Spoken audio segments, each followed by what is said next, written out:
Au nom du Père et du Fils et du Saint-Esprit. Amen.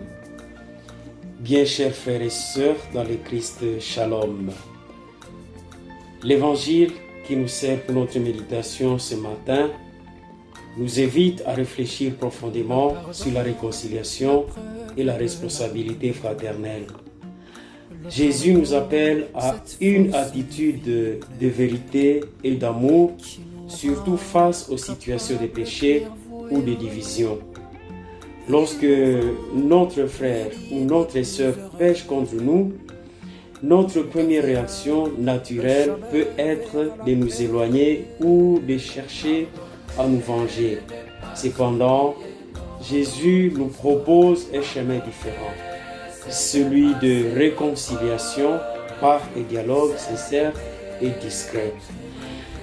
Mes frères et sœurs, dans notre monde actuel, marqué par les conflits, les malentendus et les divisions, ce message est d'une actualité brûlante. Nous vivons dans une société où les relations sont souvent fragiles, où l'individualisme et l'orgueil poussent à l'isolement et à la rupture. La culture du chacun pour soi rend difficile la démarche de réconciliation et de pardon. Mais Jésus nous montre que la véritable grandeur réside dans la capacité à aller vers l'autre, à parler avec amour et à chercher la paix. Dans la première lecture tirée du livre du prophète Ézéchiel, nous voyons le Seigneur ordonner de marquer d'une croix ceux qui gémissent sur les abominations commises à Jérusalem. Cette marque de la croix, symbole de la fidélité et de la protection divine, nous rappelle que Dieu reconnaît et protège ceux qui se lamentent sur les mal qui ravagent leur communauté. Aujourd'hui, Dieu continue de marquer ceux qui, malgré la corruption, malgré l'injustice, gardent un cœur pur et cherchent le bien commun, le bien de la société, le bien de la communauté, le bien du pays, le bien de la famille. Et alors, ces réalités de notre monde actuel sont marquées par de nombreuses abominations. Nous connaissons la guerre, nous connaissons la violence, nous connaissons la pauvreté, nous vivons dans un pays où l'injustice bat son record et la destruction de l'environnement. Comme à l'époque d'Ézéchiel, Dieu nous appelle à gémir sur ces mots, à ne pas rester indifférents. Notre mission en tant que chrétiens est de dénoncer le mal, d'agir contre les injustices et de travailler pour la réconciliation et la paix. Jésus nous enseigne, mes frères et sœurs, que la réconciliation est un processus qui nécessite patience, qui nécessite persévérance et qui nécessite l'humilité. Il nous demande d'aller d'abord seul à seul vers notre frère ou notre sœur pour régler nos différends.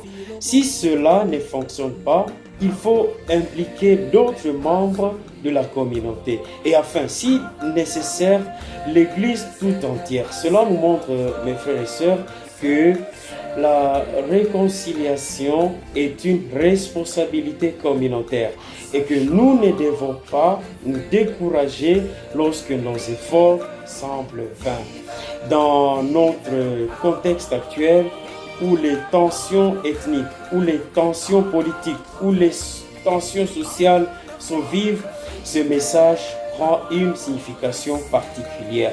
Nous sommes appelés, mes frères et sœurs, à être des artisans de paix, à créer des ponts là où il y a des fossés et à être des instruments de la réconciliation que Dieu veut pour son peuple.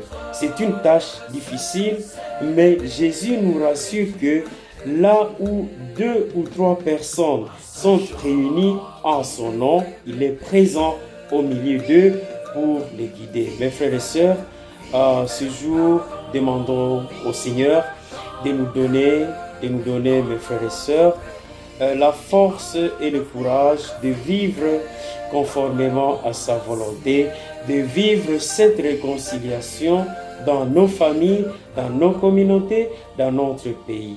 Que nous soyons marqués de cette croix divine, symbole de notre engagement pour le bien et surtout le bien de la société, le bien de nos communautés et surtout que notre détermination nous aide à combattre le mal sous toutes ses formes.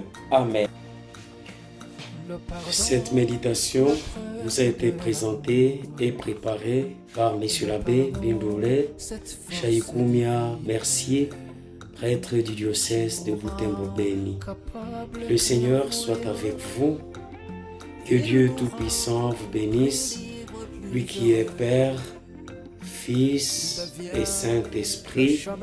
Amen. Bonne méditation à tout le monde.